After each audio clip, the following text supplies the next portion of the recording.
Mustapha, policier à Rabat.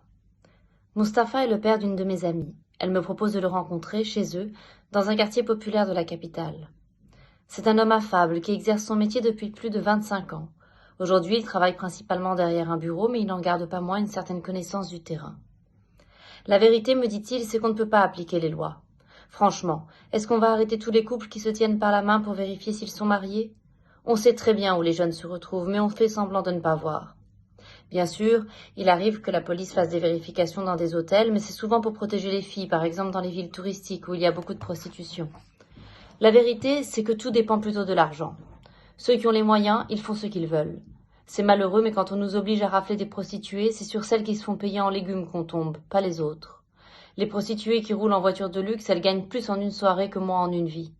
Très franchement, aucun policier n'aime être obligé d'arrêter dans les affaires de mœurs. On a mieux à faire. Ce qui est désolant, c'est que les gens veulent se faire justice eux-mêmes au nom de la religion. Ils croient qu'ils ont le droit de vie et de mort sur les autres. Et puis, pour être tout à fait honnête, ça en arrange pas mal cette situation. Le sexe au Maroc, c'est un commerce très très juteux.